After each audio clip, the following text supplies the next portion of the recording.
Yeah, we're doing the show right on top of AW Dynamite. So what could possibly go wrong? Hell yeah. Welcome to the Wrestling Council.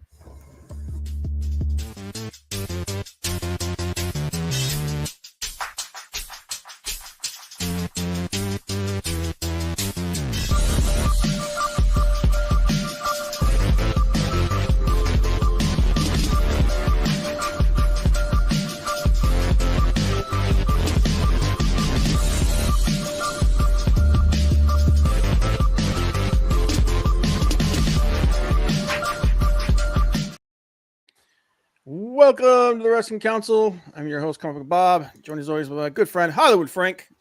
HW's here. Yeah. They got back from his baseball game today. Doubleheader today. Yep. And you can catch us here every Tuesday, 7 p.m. Eastern Standard Time, talking about all the news in wrestling. You can also follow us on social media, scrolling below, and it's in the description as well.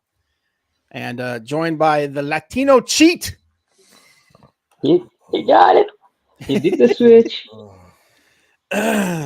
Yeah, so this is our Summer Slam Fallout show. Talk about what happened at Summer Slam, a little bit of what happened to Raw after that. But one of the most popular things, which was pretty predictable, but people still went off like crazy when it happened. Oh yeah, they did. But Dirty Dom went double heel. The only person to actually pull a heel turn in the middle of a heel turn. And he chose Liv Morgan over Rhea Ripley. Smart man. You son of a bitch.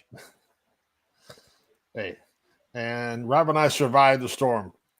Oh my God, man. Yeah. Sorry about that, guys. Yesterday, we got hit by this entire part of the country actually got just absolutely murdered by storms and winds and rain. It was plenty. Trees down, wires down, no internet.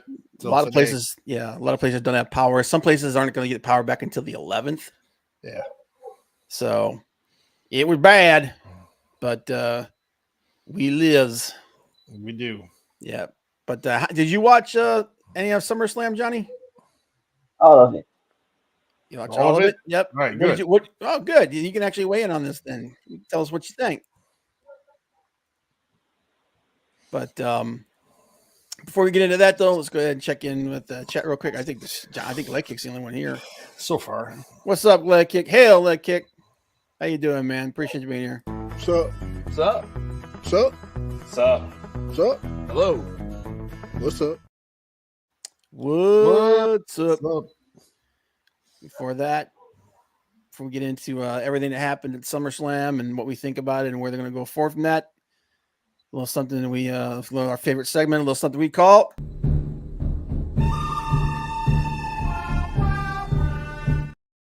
the good, the bad, the ugly. It is that man's turn. What you got, Frank? The good. Go a couple of different ways. Overall, I'd give the pay-per-view B and B minus with SummerSlam. Not bad. But and stuff, predictable stuff. You know, we were pretty spot on with what we predicted was going to happen. Yeah. I think that's probably, and if anything affects the overall grade of the show, that's probably what's going to do it for me. Is it was predictable. What's nice though is to actually see some championships on the line. Yeah, even 7 matches and 6 of them were title matches. Yeah, as like I said, as predictable as the show was, it was a good show. It was fun. Yeah. So my good is hopefully it's now my drawback with the title changes is they were short title changes. You've had lengthy title runs like Gunther was 666 days as IC championship, Roman Reigns just a couple of years as Universal champion. Now you've got titles that were won at WrestleMania and now SummerSlam. They are no longer champions. But I was happy to see Gunther being the new World Heavyweight Champion for Raw. Much Yep. deserved. That guy has done a lot for the business. Longest reigning IC champion, and now he is a world heavyweight champion. So, right decision. Do I like to see titles bounce around? No, but I think Damian Priest did a admirable job with the title. Let's see what Gunther can do with it now. Yep. It was time. Hats off to that man. Again, he deserves a title run, and that's the way it should be. The Intercontinental title should be a precursor to the World Heavyweight Championship. It was in the past. Yeah. And I'm glad to see that it is that way, at least with Gunther. Who knows if that's going to be that way in the future, but it was a good stepping stone for Gunther to get to where he's at now. Yeah, I agree. Hello, Miss Saren. What's up, Saren? Thanks for joining us. We know it's late. Yeah, I know Apologies. Big Daddy gave us a thumbs up for our stuff, so he's lurking around somewhere, but maybe he'll pop in. He's got a lot going on. I think he's doing live reactions to AEW right now. Possibly. My bad is as good as that match and him winning the title was. Roman Reigns coming out and interfering, and I don't have a problem with him being out there. I have a problem with him interfering directly into the match. Into the match. It makes Rob and I talked about it. It makes Cody Rhodes look weak. That Cody now can't beat somebody with outside interference. No problem with Kevin Owens and Randy Orton coming out, taking out Tonga. Yeah, those guys, no problem, because they didn't get involved in the ring. Right. Weren't in the ring.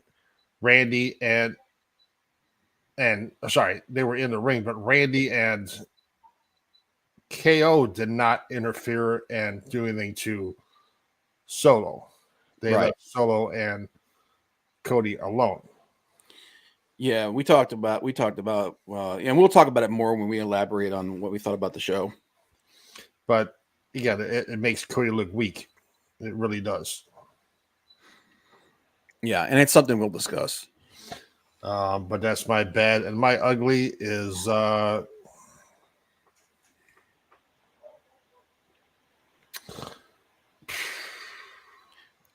blessedly not a terrible week. My ugly is I could give two shits about this whole thing with the AJ Lee and Larry bracelet. I don't care. It should be about wrestling, not about some trinket, a piece of jewelry. I mean, I take that into the match at SummerSlam, yeah, and have it carried over on the Raw on Monday. It should be about it. Here, are they going to wrestle at the whatever they have in Berlin? Is it going to be a bracelet on a pole match? I watched that. It was going to be a ladder match with the winner climbs a ladder and gets a bracelet up there. Yeah, it went to a little bit of ridiculous lengths, but now that it's over, I feel like it needs to be over. Like the bracelet needs to stop being some kind of MacGuffin that makes CM Punk stupid. They could have put AJ and Larry in a cage above the ring. I don't know, man, but I mean, it's gotten a little ridiculous, but I don't think it's quite. I mean, here's the thing: if they don't drop it and move to something else going forward, yeah, it's dumb. So, but all right, man. That's my GBU. Gotcha. Okay. My GBU. Wrestling podcast, man. I've been listening to a lot of them, and there've been some good ones. And Bryan Danielson was on one recently, and he kind of clarified kind of what he's thinking Not going to say that going back to WWE is impossible because nothing's ever impossible, but from the way he was talking, and he actually said that he prefers the AEW style of professional wrestling. He likes more in ring and less of the outside drama. I agree with him. Don't get me wrong. A good storyline is a good storyline, but I'm an in ring guy. I'm a match guy. So, now that's not taking a crap on WWE, which is what we're going to talk about a little bit in a minute. But that's just my personal feeling. I was an NWA guy before. I mean, NWA WCW guy before I was a WWE guy. So, but that's my good. And it's a good. Was it Sean Ross Sapp? I think it was Sean Ross Sapp that he was talking to. But yeah, guys, go watch some of these wrestling podcasts and stuff, man. Especially like the Undertaker's. He had Mighty Mouse on this week, which was really, really good. So you learn a lot from those things, man. Trust me. My bad. The Lucha Brothers potentially leaving for WWE just when it looks like AEW is getting serious about their tag team division again, and they still have the best most and best tag teams in the world. And that's one of the things that they need to get back to is their tag team wrestling, because that's what kind of set them apart. One of their best teams. They're getting serious about the tag division? Did they fire the Young Bucks? That whole thing, I think, is going to be coming to a head soon. But unfortunately, I mean, and here's the thing: like we talked about this all the time. It's not surprising that somebody wants to go to WWE for that WWE run, because that's pretty much the pinnacle of professional wrestling.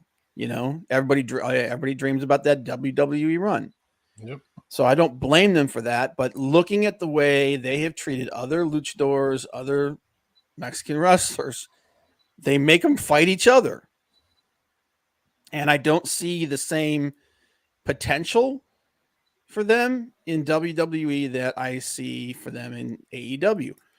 Now, granted, the last year or two, they haven't been leaned on as much as they have in the past. But I still think it's a better deal for them to stay in AEW than it is to go to WWE. I don't want to see them join be the latest members of the LWO and then get split up or some stupid shit. That's my bad. In addition to my bad is off of the Raw show. The Authors of Pain continue to be completely and utterly irrelevant. That whole faction is irrelevant. Yeah, it's not good. Karrion Kross, Authors of Pain, got stomped again, and yeah, it's like, what are you even doing? Let them go somewhere else if you're going to treat them like that. Well, then again, they're getting paid really well, so maybe they don't care. And then my ugly in that is the blowback from that same Bryan Danielson interview. A lot of WWE fans were not happy with them, in their eyes, talking crap about WWE, which it's funny because if you actually listen to the interview, it's not what he's saying. He's not saying WWE sucks. He does not say that their way is stupid. It doesn't work. Of course it works. You know, he's just saying that at this stage of the game where he's at, the kind of professional wrestler that he is, he prefers doing it in the ring than, you know, behind the scenes or through promos or whatnot. He wants most of the action to happen in the ring. There's a lot of guys like that. Okay. Doesn't mean that they hate WWE. The guy's got family in WWE, for God's sake. And he'll, you know, obviously be in the Hall of Fame and everything, and he'll be connected to them forever. It doesn't mean he's not taking a crap in Hunter's mouth, for God's sake. You know, calm down. He's just giving his opinion on which style he likes better. Yeah. But as usual, you know, these people are acting like he just hit them all with a hand grenade dipped in AIDS. So, but anyway, yeah, it's typical IWC. complete overreaction and just being ridiculous. But that's my GBU. Johnny, you got anything you want to add? Yeah, if I had to pick one person to have an injury scare, Jacob Fatu would be my last choice. Oh my That God. was it. That would have been, dude. If he was actually injured, that would have been my ugly. Yeah. That would have been my absolutely. But it was like as it is, I almost put it on there. I was like, dude, that guy sold. He sold that injury. Like he literally had people clutching their pearls, man. Like, oh God, please don't let him be hurt. Like, oh shit, what are you gonna do with the tag titles now? Jacob Fatu is hurt. God. But all right, guys, that's our GBUs. Let's go ahead and get into the SummerSlam results. I don't want to spend too much time on these. We'll just go over them briefly. Yeah, chime in with your GBU, whoever's out there. Yeah. In listening land. Yep. Anything that you guys, what was your GBU? What was your good, your bad, your ugly this week in wrestling? Yeah, what'd you think about SummerSlam? Yep. So SummerSlam, first match. I was actually really surprised. I didn't think this was going to be the first match, but Liv Morgan versus Rhea Ripley, your girl, man. Johnny, well, your girls, I guess. Yes. Yeah. But don't make me choose. It was a pretty good match. I mean, it was. I don't think it wasn't Rhea's best match. It might have been Morgan's best match. I don't think it was. I do not think it was Rhea's best match. The problem with a lot of matches on this card is that they were just supposed to like start to continue with feud. They weren't supposed to be an emphatic point in anything. Yeah. Now, I mean, there were two really good matches. There was one was one really, really good match, but they weren't bad. They weren't bad. They were just holding back because they had to get stuff to do later. But yeah. And as we're gonna say, the one thing about this show, if there's a real negative, it's going to be that it was a very predictable show. It doesn't mean that it was terrible or anything like that. It just means that there's not a whole lot of surprises. There's not a whole lot of over the top excitement. So, I give this match a B minus. Yeah. Hey. Storyline wise, it was great. Yeah. Hey, everybody knew that Dom was going to help Rhea lose or help Morgan win. Yep. That was the only outcome that would make any damn sense considering the way they were acting and everything. And like I said, man, the crowd ate it up, man. Dominic Mysterio is the first person to go heel during a heel turn. So, but next matchup, this was a good match. It was just really short.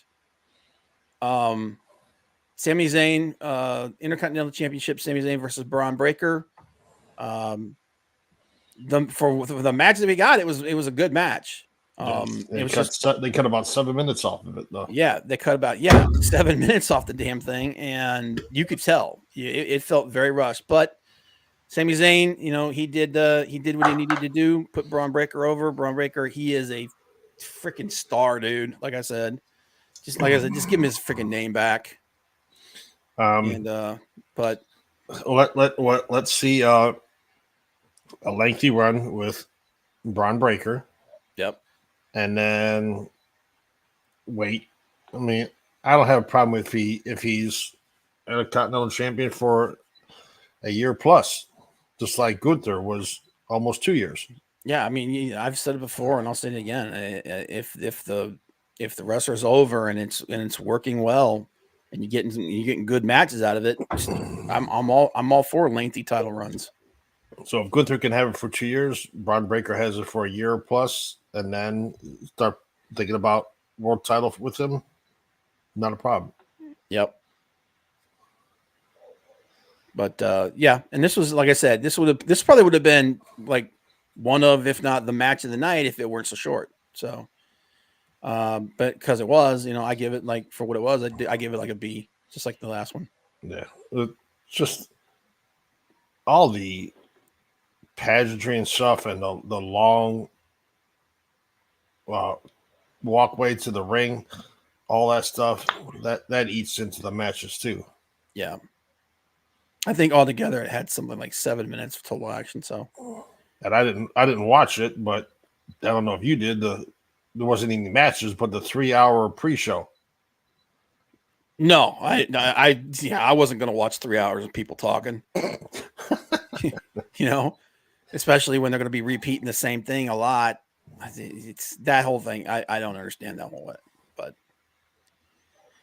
yeah, it was what it was. Next match, Logan Paul versus LA Knight. It was a good match. It was just, once again, Yeah. very predictable. Yeah. I'm just glad he's no longer champion. Yeah. Well, they're talking they might put him into the world title scene now, so I don't think they'll put the belt on him, but at least not right now.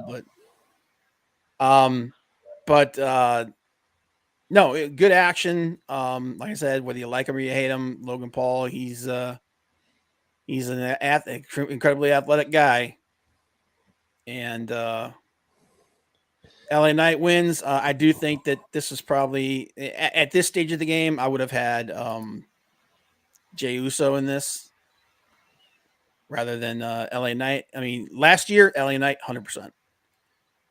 This year, I just feel like he's cooled off, and Jay is like friggin' nuclear hot right now.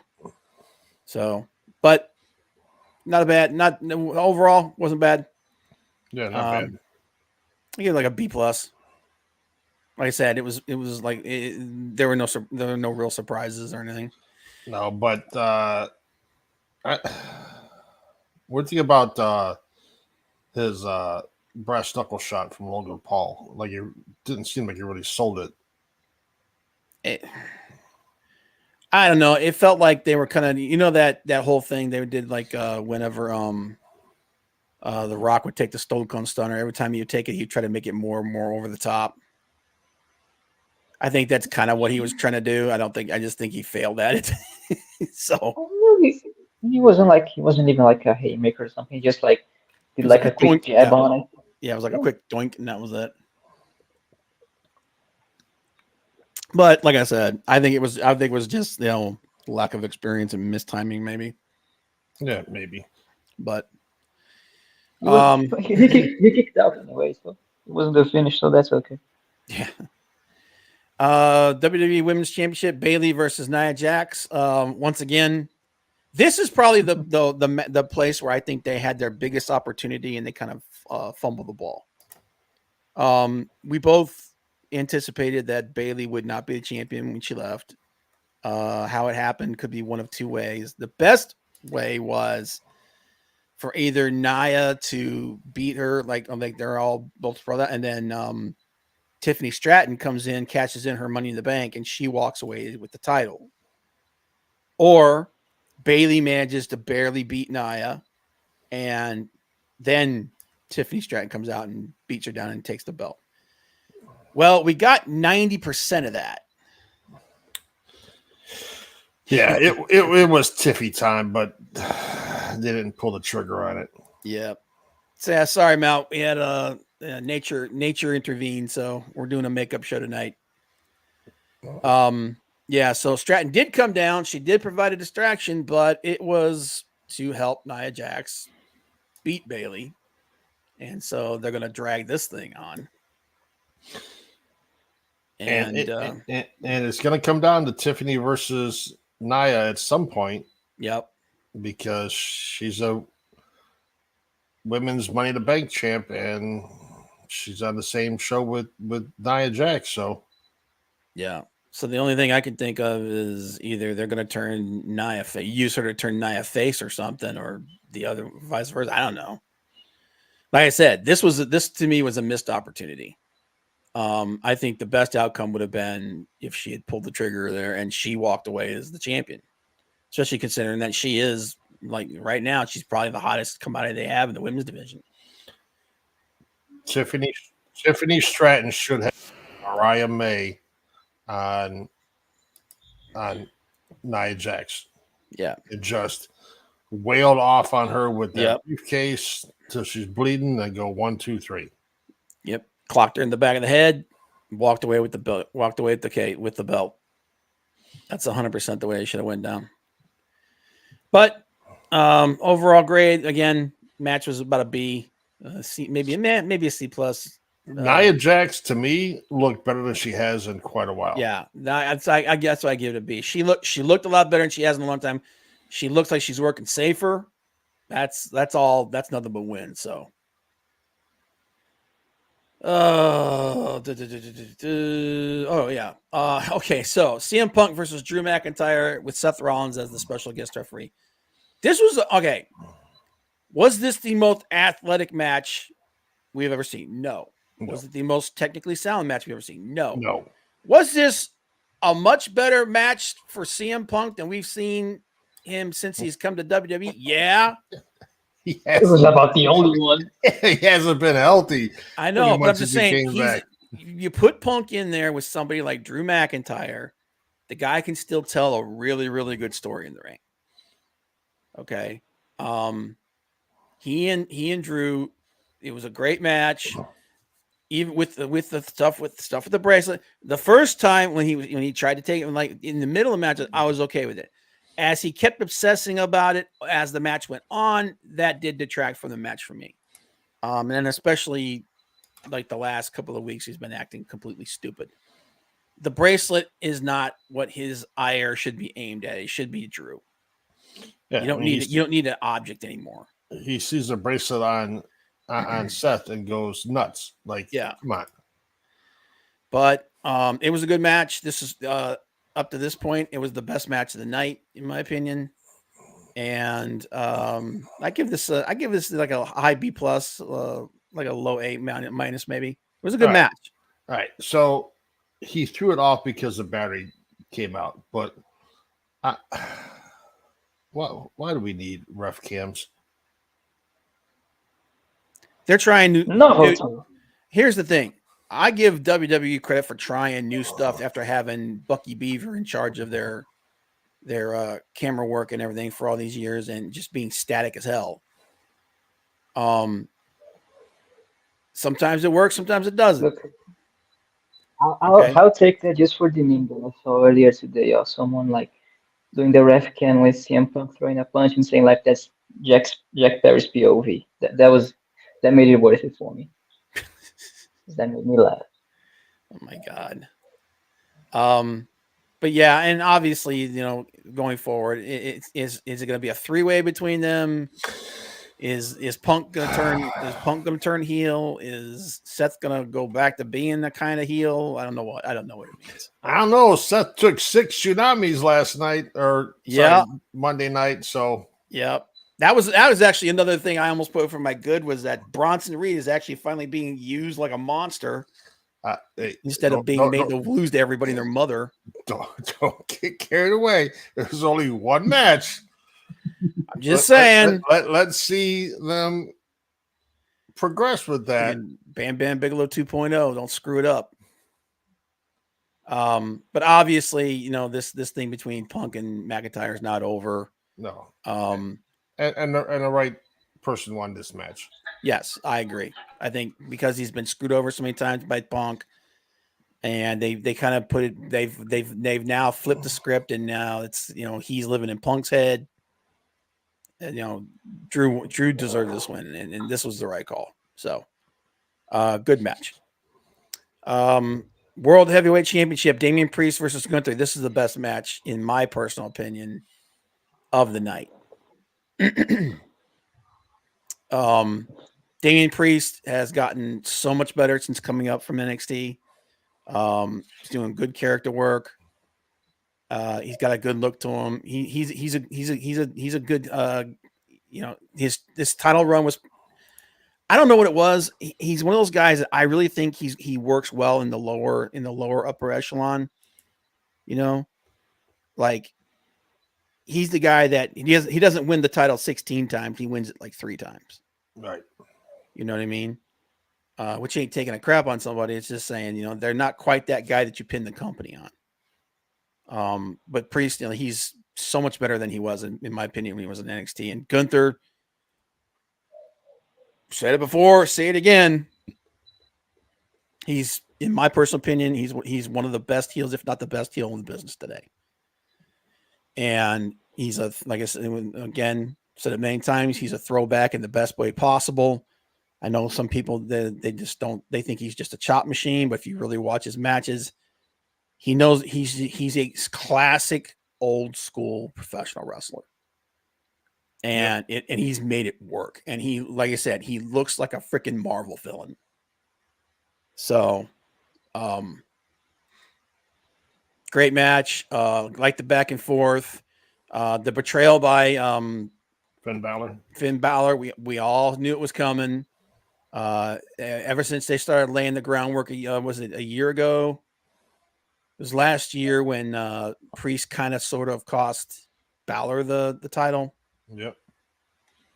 And again, it was predictable, but it was well done. It was very, very well done. He put the foot on the ropes. He helped Gunther secure the win via submission.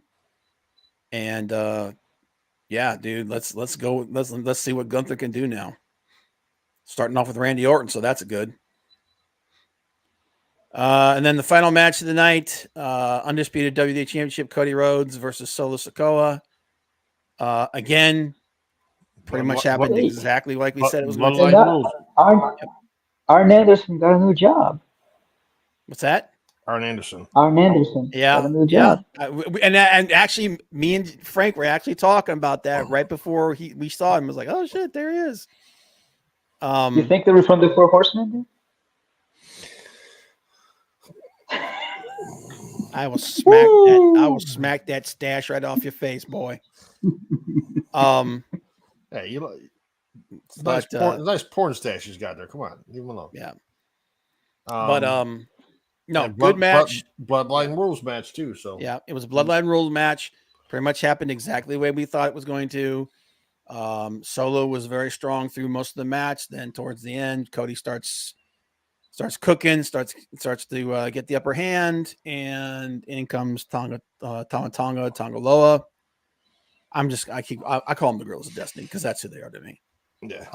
They call them that during the show. They did. Yeah, they mentioned it. I don't think they like calling them that though.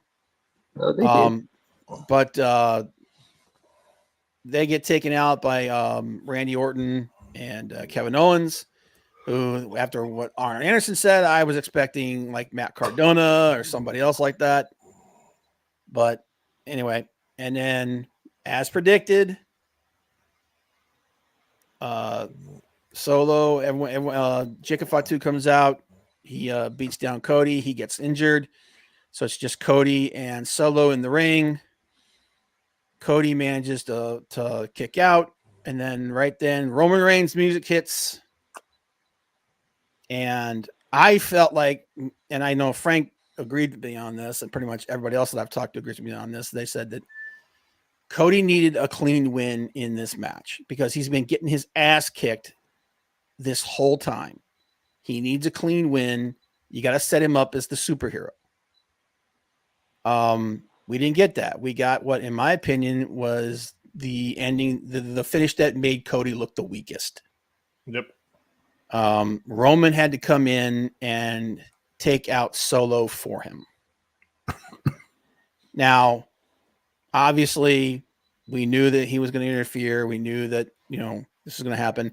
We know that it's going to be Cody versus Roman again down the line. But by doing this way, I personally feel like this undermines Cody and it makes him look like a secondary champion next to Roman. He's no longer, this doesn't make Cody look like the guy that beat Roman. This makes Cody look like the guy that got lucky against Roman. What do you think? Yeah. And like he finished the story to be what I feel like is an afterthought at this point. Yeah. Cody hasn't been booked particularly great. Now, a big part of that is because so much of the heel attention for WWE was aimed at Roman and the Bloodline. So with Roman and the original Bloodline gone, all you got left is Solo, and they didn't want to do Solo immediately. So they had Cody kind of flounder around with a couple of people. And then finally we get back to Bloodline 2.0, and he's getting the crap kicked out of him every week there too. Yep. So I just feel like if you really want to put Cody over, if you're really buying into Cody Rhodes as the guy, which I don't know why they're not, because he's fast becoming the face of WWE, man. He's got the highest selling merch. He's crazy popular. They're just not, in my personal opinion, they're just not booking him that way. And this finish makes Roman look like a god. Okay, and if that's your only objective, you succeeded. The OTC is back. Yeah, the OTC comes out and murders everybody, or kills Solo, the guy that Cody was barely able to handle. Roman comes out as looking like a freaking god. Yep. Cody comes out looking questionable. Cody, you needed me to beat Solo. Yeah. I want a title shot. Now I know that they did the whole bloodline rules thing to try to protect Cody in this. Problem is, he's the one who chose it. Yes. So that makes him look stupid. But there you go. Overall, I thought it was a good match. Second best match on the card. I give it like a high B+. I just felt like the match with Priest and Gunther was better. Yes. And overall, I give SummerSlam. I give it a B+. It was a predictable show, but it was a fun show. Yeah. It was fine. The only problem I have, besides the finish with the title match, the last match, is too many distractions. You had Tiffany Stratton come down for the women's match. You had all those guys at the ringside for Logan Paul. You had Finn Balor help Gunther, which set up the split. You had Dirty Dom coming out. You had the Bloodline Rules, which is part of the match. So the only matches you didn't have any interference with was what? Sami Zayn and Braun, which was a 5-minute match. And CM Punk and Drew? And Punk and Drew. Yeah. That's it. 7 matches, and 5 of them you have different things going on that cause distractions or interference. You might as well say 6 because the referee was a distraction in that one. Yeah, and like I said, like overall, I thought that this was a really good. This again, predictable show, solid fun show. Yeah, and Roman has wrestled as much as when he was champion.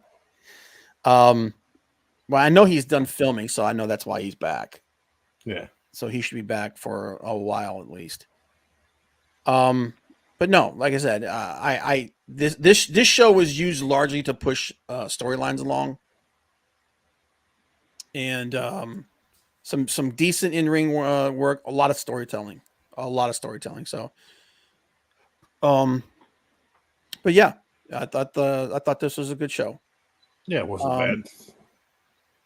So coming up, what's next? Is All In, right? Yeah, in England, which is you're looking at a 1 or 2 o'clock, maybe sooner start time. Yeah, so we ain't gonna be able to do that one. Yeah, doing a pay-per-view, doing a live reaction in the middle of the afternoon on a Sunday isn't gonna happen. Yeah, well, I gotta work anyway. This guy's working. This guy's working. This guy's sleeping. Yeah. But we'll definitely be talking about it after that. I think we got to figure out what show we're gonna do a live reaction to next time. Because this one was good. We had a lot of fun with this one, but it's not gonna be that battle in Berlin. That's not gonna happen either. No, and it'll be a bigger show. It might not be till Survivor Series. Yeah. Survivor Series. I wouldn't mind doing Survivor Series, especially if we get the Bloodline versus Bloodline 2, like we're all predicting. I'd like to do something sooner, but when they have shows overseas and they start in the middle of the day, it's really hard. Yeah. Yeah, I ain't doing it. I'm just gonna flat out put that out there. I ain't doing it. So we all watched. Me and Frank. I don't know about Johnny. We watched Raw, the Raw after SummerSlam. And it was a pretty good Raw. It was. This is one of the better Raws that they've done. Well, yes and no. You got to take out the Final Testament. Oh yeah, well, that whole freaking Final Testament thing was stupid. Although, we got Odyssey Jones coming out. Odyssey Jones, that was good. That was something that was nice. Guy got drafted 5 months ago. Yeah, and just disappeared. So, but he came in. He helped the New Day. Yeah, and there could be a little dissension there between Xavier and Kingston. Yeah, they've been teasing that because Kingston was all about Odyssey Jones and Xavier was like, I don't know. Yeah. Yep. Who the hell is this guy? No, it was like the match itself wasn't great because obviously making the authors of pain look like idiots. Then you had A-Town Down Under defeat the Awesome Truth, which I can't stand either of those guys. And you had Jelly Roll out there. Was it a SummerSlam? That was at SummerSlam. Yeah, Mr. Jelly Roll out there. I like Jelly Roll's music. He had I think did he do a chop? I think so. Was that? No, he did the choke slam. The choke slam looked good. Choke slam looked really good. Yeah. The 5-knuckle shuffle with the 5-knuckle shuffle was awful. That looked terrible. He had simultaneously the worst 5-knuckle shuffle I've ever seen, and then probably the best choke slam from a celebrity I've ever seen. Because he got he got him up there. Grayson Waller gave him the hop and a half. Man, he made him look good. So I'll give him that. But yeah, no, I thought that was funny. But no, we had Ludwig Kaiser came back. That the opening thing with Gunther and Randy Orton. I thought that was good. And like we said, man, let Gunther come in and just kill everybody. Yes. Give him a nice long run. Build him up. As that's the next big threat. And this was a good way to start it off, man. You in there with Randy Orton, the Legend Killer. So yeah, that'll be a good. Yeah, it will. That'd be a good match. I thought the promo was good. I liked, and this is something that I wish more people they would do. You don't have to have the mic in their mouth the whole time, because that last little bit when they were talking to each other, you could hear it, but it was coming over the mic. It was coming over the ref's microphone. So you could hear what they were saying, and I like what they were doing. They were staying in character and going back and forth. I feel like you gotta think about the crowd. You gotta think about the crowd, though. They couldn't hear. Yeah, but it was only for like 30. It was only for like 15 seconds, and it's like it was a little something for the people watching at home. It just made it look a little more believable, in my personal opinion. And then Lyra Valkyrie versus Shayna Baszler and her new faction of nobody gives a shit about, which is unfortunate, but it is what it is. Yep. New Day defeated the Authors of Pain again. I don't know why we're continuing to even use these guys. If you're going to treat them like this, just send them to NXT or let them go somewhere else, because they have looked like nothing but goobers ever since coming back.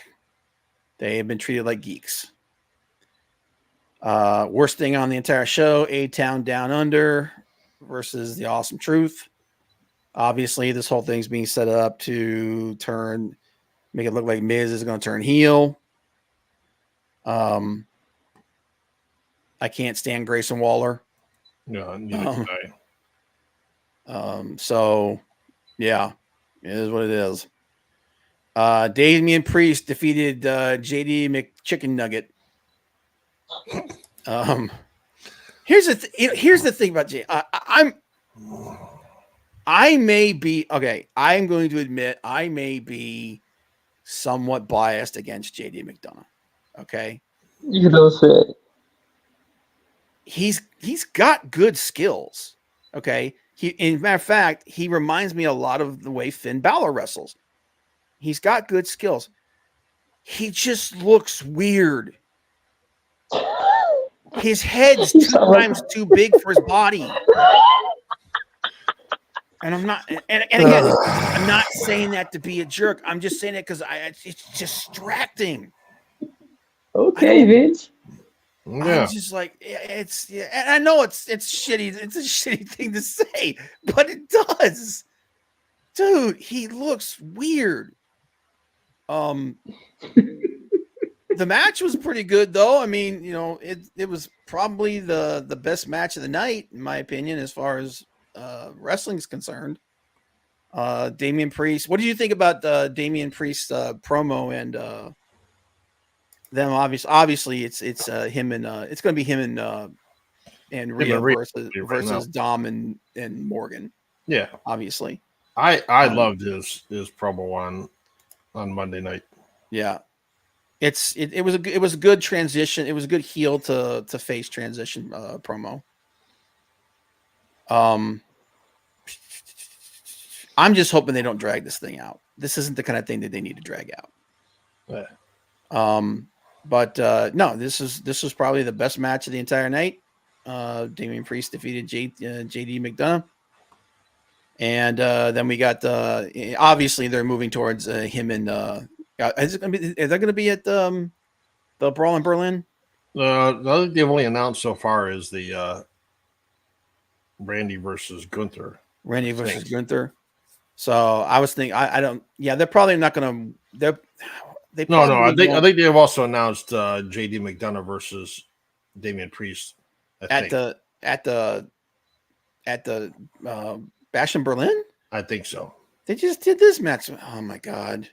Do not call back shit again.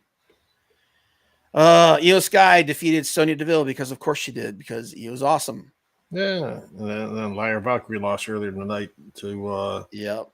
Shayna Baszler. That's why I said, man, I was like, this. They're not really building this stuff up, man. The Wyatt Six finally in a wrestling match. Yeah. Why you had them beat American Made already? What do you mean? They're the only ones they've been involved with right now. Okay, but you build to a match between them. You don't have them just geek them out on national television. Well, then you would have to wait for them to have a match, get in the ring, because you have them kill somebody else. You have them kill somebody from developmental. You have them do something like that. It makes no sense. It makes no sense to put them in a match with someone they're not feuding with. Not the Wyatt Six. That doesn't make sense to me. Yeah, they've already been set up first with Chad Gable, then with Chad Gable and the Creed brothers. So and now we're done because they killed them. But you didn't have anybody else. You already started with Chad Gable. Then you add to who? You didn't set them up with anybody. If you would have had more people than Chad Gable back there, recognizable people back there when they first debuted, that they just laid waste to in the backstage area, then okay.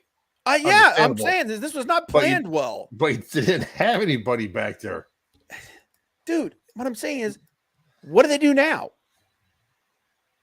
Have another match with them. They already killed them. It's not going to be one and done with them. Are they just going to? Are the Creed brothers? Is Chad Gable and the Creed brothers just going to be there for them to beat the shit out of for the next 3 months? Unfortunately, yes. Oh my god! I bet he's glad he resigned. Oh my god, I don't understand this. I don't understand this booking. And it's because I'm not the biggest fan of the goofy shit. And then you also, what you haven't done is put Abby the Witch with anybody either. Who do you put her up against? Maxine Dupree. Who? Maxine Dupree. Maxine Dupree. Shit.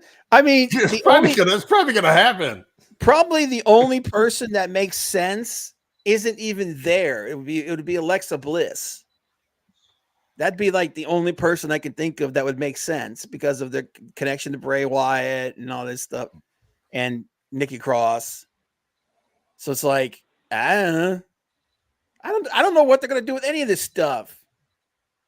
Yeah, but if they're putting the Wyatt Six's faces, you can't put her against Maxine Dupree.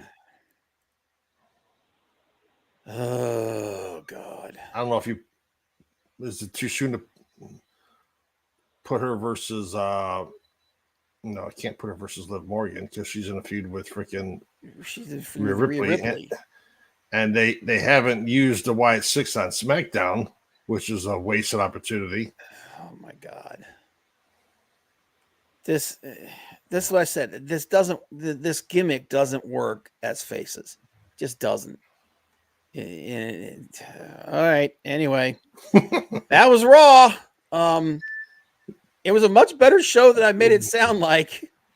No, you the one that said it was like the shits, man. Like the storytelling in it, like the moving along the storylines, the promos that were done, some of the backstage vignettes and things that are being set up. It was a pretty damn good show. Yeah, it's Raw, so it's gonna have some dumb shit on it.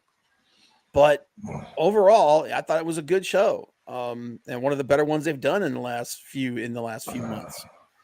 But just that one thing just makes me go, okay. One thing? That thing in particular. All right. Just makes me go like, what? Because you got Authors of Pain with New Day, Odyssey Jones. You had freaking A-Town Down Under versus Awesome Truth, and you had your favorite, the Wyatt Six versus American Made. Like, I just feel like this buries the Creeds. It buries Chad Gable. I mean, I guess you could put Ivy Nile against because she's with the Creed brothers. She could be going up against Abby the Witch. I barely know who's a face and who's a heel in the women's division at this point. Because Ivy Nile flip flops so much. Yeah, Ivy Nile was back there talking to Maxine, and Chad Gable comes up and said, No. So if Ivy Nile's with the Creed brothers, then there's your women's feud, Ivy Nile versus Abby the Witch. This is and this is the thing. Like I said, I'm not rooting for them to fail.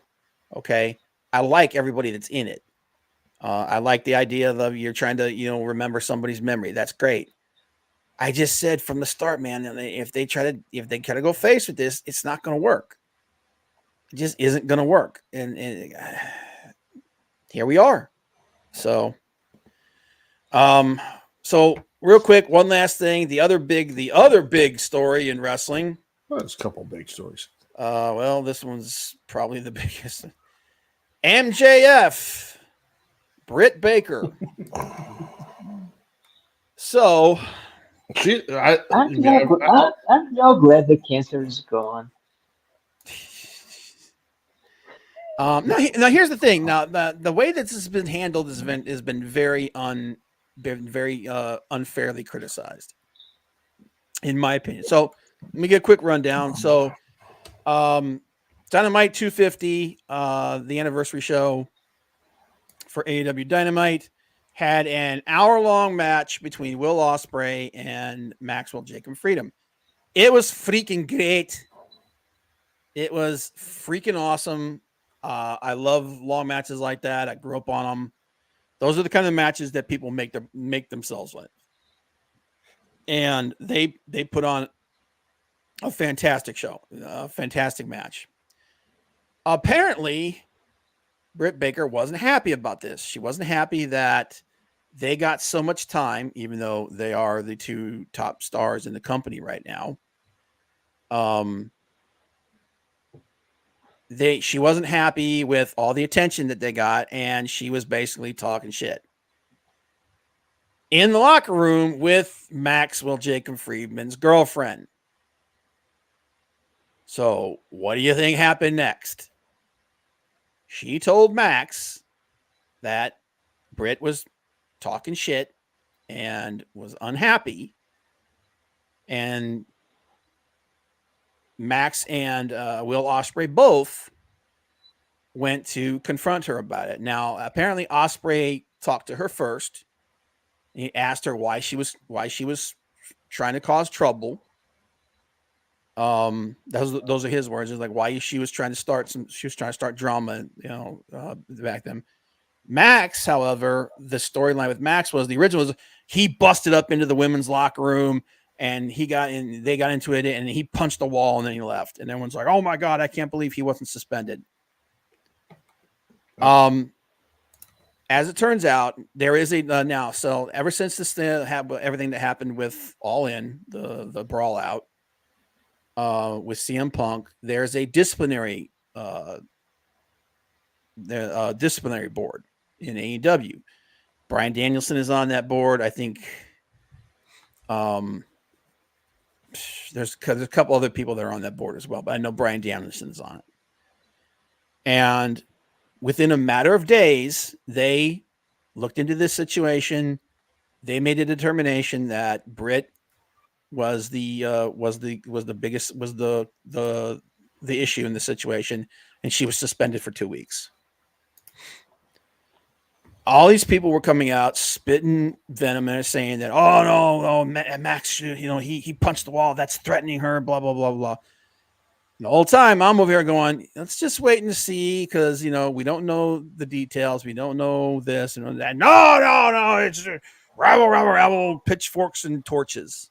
Of course. So guess what ends up happening?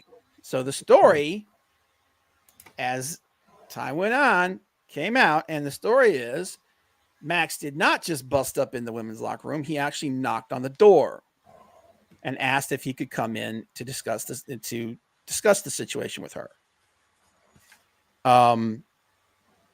They let him in. He and Britt faced off. He got angry. He did get angry, but he left and he was down the hallway when he punched the wall. So he didn't punch it when he was around her. He didn't try to threaten her or anything like that. Basically, they got into a heated argument. They found that she was the one responsible. She's the one who got suspended. They did their job. They actually did what they should have done with the whole brawl out thing. Now I still think Tony needs to be more assertive and be like, if you ain't going to do that, then hire somebody that will. Is Shane that person? Shane will do it. He's done it before. Hell yeah. But no, he's got a couple of he's got Dax there, man. Just have Dax be your friggin' sheriff. But the other thing about the thing about Britt, then when somebody's like, well, I don't understand why she got. Here's the thing. This is not the first time Britt Baker has started shit. Okay. I think it was in 2022 when Thunder Rosa first joined AEW permanently. I believe it was 20 was it 2021 or 2022? I think it was 2022. Anyway, she and Britt got into it, and this was before Britt. This is when Britt was still the champion, and Thunder Rosa was going to beat her. Thunder Rosa kind of had her own little clique in the back. It was her, it was somebody, and the Renegade Twins, and somebody else, and I can't remember. And long story short, oh no, yeah, she's done it with other people, yeah. Yeah. Her and Swole, I know they got into it. A couple other people got into it. Basically, remember when Lufisto got out of there, and she was talking about the locker room. Lufisto, when she left very early on, and she was talking about the locker room being bad because of Britain. People just said she was being like jealous because she Yeah. She sounds more believable now. But the incident with Thunder Rosa and the Renegade Twins happened when Britt had a lot more stroke. She was basically Tony's girl. She was the most popular of the women's division. She was kind of homegrown, and I agreed with everybody and said she was in 2021, 2022. She was the most improved wrestler on that roster. And then putting the title on and everything, her getting the big push, it all made sense. But fast forward to 2024, she doesn't quite have that same stroke anymore. Thunder Rosa's probably at least on even keel with her, what have you. Britt gets into a friggin' situation again, and this time she's the one who gets the punishment. Last time I believed it was nothing really. They never really announced anything, but like literally the Renegade Twins just disappeared off of television. And you remember, I think it was Britt likes to pull politics. Remember Thunder Rosa she accidentally broke Jamie Hayter's nose, and they were like hunting them backstage, and Thunder Rosa had to hide in the bathroom. That was the story. Yeah, but The anyway, thing is, if Britt wants to have an hour-long segment, how about she has a segment that doesn't lose tens of thousands of people by the minute? Well, here's the thing, like if you're like, it would have been nice if we could have had some of that time. Okay, that's a legitimate thing to say, but sitting back there and running people down and talking shit in front of their significant other and acting like you're surprised that it got back to them, and then being indignant about it, that's kind of bullshit. That's just you being a diva. How are you gonna call someone a fucking bitch for telling the stuff that happened to her man? Yeah. But no, and it's the whole thing is it's like, why did they have that time? Because they're two of the three biggest stars in the company right now. Because they draw viewers right now and nobody else does.